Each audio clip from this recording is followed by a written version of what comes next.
Eu queria deixar registrado aqui o meu profundo agradecimento com o seu trabalho, com a sua voz, com a sua batalha, com a sua luta, porque lá no departamento comercial a gente fala muito disso, né, de pensar diferente, então a gente precisa de pessoas diferentes também, então mais do que justo trazer você para esse bate-papo importantíssimo no nosso segmento, meu irmão, e deixar o meu agradecimento aqui registrado com toda a audiência do seu belíssimo trabalho.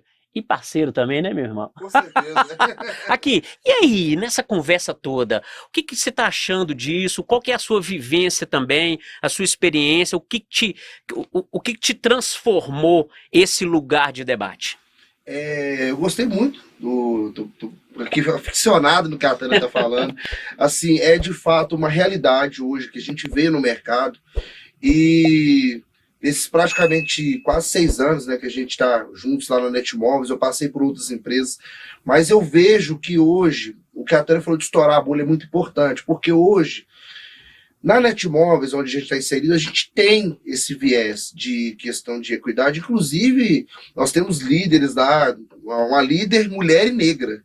Então, assim, é uma empresa que reflete muito isso. Grande líder, grande profissional do mercado imobiliário. Meu abraço aqui para Isabel. Abraço e beijo, Isabel. Valeu, Bel, tamo junto. Mas o seguinte, eu queria ouvir de você, você falou sobre a questão de contratação de pessoas que são de grupos minoritários, de pessoas que de fato vêm aí talvez de uma base não tão sólida quanto pessoas de outros grupos mais abastados, mas eu queria entender o seguinte, a contratação, ok, você falou muito bem sobre a questão de não estagnar a pessoa em posições de base, que essa pessoa tenha vozes, tenha um cargo de liderança, mas estourando a bolha, porque hoje a gente vivencia isso lá na Netmóveis, mas para a audiência que está vendo, como que eu crio essa atmosfera para que essas pessoas tenham essa ascensão de maneira natural, sem que algo seja forçado? Olha, tem excelentes práticas aí que a gente pode adotar nas empresas, né? Eu acho que uma delas é a gente primeiro criar esse ambiente de acolhimento e de a pessoa poder ser quem ela é e poder existir naquele ambiente. Eu acho que uma prática que é excelente é montar programas de mentoria e de aceleração de carreira desses profissionais. O que seria isso? Muitas empresas têm cases maravilhosos de programas de mentoria e de programas de aceleração de carreira.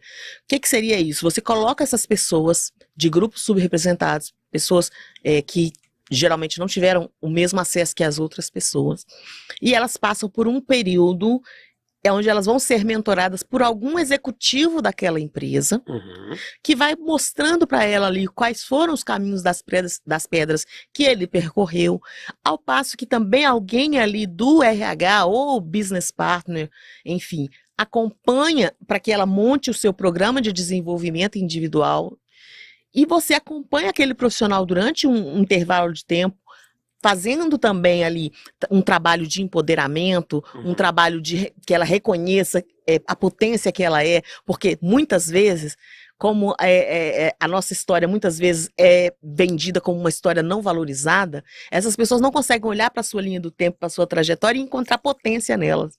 Então é importante que a gente faça esse trabalho também, para que essa pessoa olhe para a sua linha do tempo e entenda a potência que ela é, e resgate essa autoestima, e resgate essa autovalorização.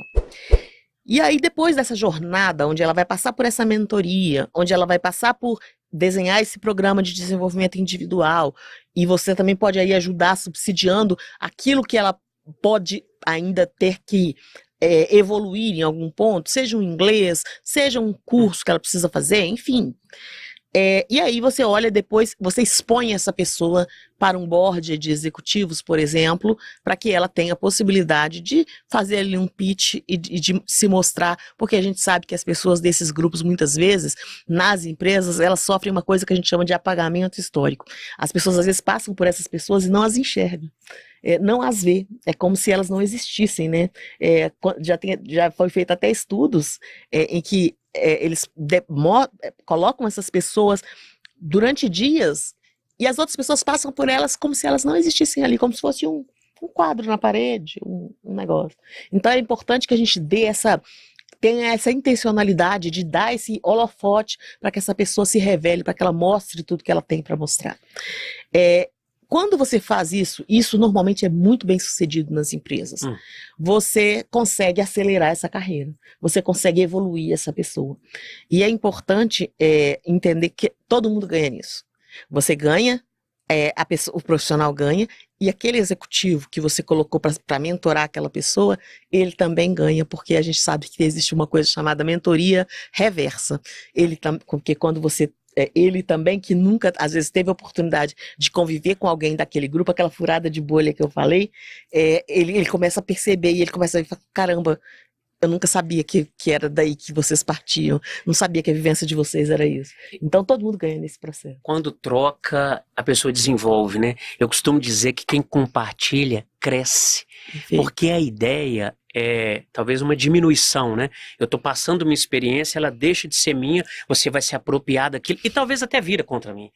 Mas a questão do desenvolvimento é tão sensacional, porque você também, como você falou, você aprende com o outro também, porque você já chega com um discurso pronto, né? Eu vou fazer uma apresentação de determinado assunto, eu vou exercer uma certa atividade, eu estou com um discurso pronto. Quando eu abro a voz, a mente, quando eu começo a enxergar essas pessoas invisíveis, eu começo a me enxergar também, não é, Tânia? E eu começo a ver que eu também consigo desenvolver. É aí que a gente, compartilhando, cresce. Perfeito. E por falar em compartilhar, eu queria entender um pouquinho dessa academia de diversidade. Quais são os treinamentos, os caminhos que você está desenvolvendo também para levar de forma prática essas vozes, essas práticas para dentro das empresas? Ai, legal. Bom, a Academia de Diversidade foi um bebê que eu criei tem pouco tempo e a gente tem treinado aí executivos, também pessoas que queiram aí ingressar no mercado de diversidade e inclusão, como profissionais desta área, onde elas têm a possibilidade de aprender um pouco mais, porque a gente sabe que essa skill de diversidade e inclusão, entender um pouquinho minimamente desses temas centrais que se dizem respeito à diversidade e inclusão, hoje é uma skill procurada pelas empresas, porque as empresas já entenderam que não dá mais para ter no seu corpo de funcionários pessoas que sejam resistentes a essa temática. Então, visto que as pessoas querem entender sobre esse tema, muita gente começou a me procurar, querendo que eu desse mentoria, querendo que eu desse uma aula ali, outra ali. Eu falei, gente, vamos montar um negócio que venham mais pessoas. E muita gente não queria, porque existem já, eu inclusive sou professora de uma pós-graduação em diversidade e inclusão, mas muita gente não queria uma coisa mais rápida, uma coisa ali de curto prazo. Então a Academia de Diversidade é onde a gente oferece cursos de curta duração sobre diversidade, equidade e inclusão. E aí a gente abre turmas, inclusive tem uma turma para abrir logo em breve, e a gente abre então essas turmas para poder treinar esse povo para aprender um pouco mais sobre esse tema. Esse treinamento, além de necessário, ele inclui, ele é generoso, porque quando você fala desse olhar para esse grupo ou para esse movimento, significa que você está plantando uma coisa muito interessante que o próprio movimento vai alimentar. Então, quanto mais a gente transmite, quanto mais a gente preocupa, mais a gente recebe. Lembrando muito, o mercado imobiliário, a gente trabalha com venda, com negócios, né? Então, quando a gente tem um olhar também para o outro, que não é uma descrição, é um entendimento de uma necessidade, um determinado produto, um determinado serviço, o outro também percebe a gente. Quando você fala que ele se mostra invisível, às vezes também a gente acha que o outro é invisível, mas a gente também não aparece. Porque quando você não abre essa percepção, ela também parece que não te reflete. Aconteceu um negócio comigo que eu fiquei impressionado. Eu acho que eu nunca contei isso. Aqui é um lugar de bate-papo, tá? Aqui é um lugar de... A vida como ela é, Nelson Rodrigues. Eu vou lembrando dos casos, as coisas vão acontecendo, vou estimulando, vou me emocionando. Olha, de percepção do outro. Teve um momento, e a arte traz muito isso, né? Você sabe muito bem que eu venho da área artística, né? Inclusive, vou mandar um forte abraço aqui pro meu irmão Luiz Arthur, responsável pela presença da Tânia aqui hoje. Falou, ó, você tem que conversar com a Tânia, senão você pode cancelar o programa. Então pronto, eu obedeci. Beijo, Luiz Arthur, querido. Obedeci.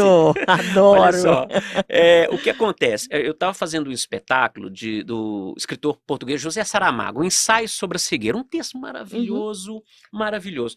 E como todos perderam a visão num determinado momento, era uma coisa interessante que a pessoa não... às vezes a ideia da cegueira, em todos os sentidos, na metáfora da palavra, né, é uma cor assim, é falta de luz, né? fica tudo escuro. Essa era uma cegueira branca. A luz era tão forte, era tão claro, que você não via nada, era só uma estrutura. E eu comecei a fazer pesquisa com cegos.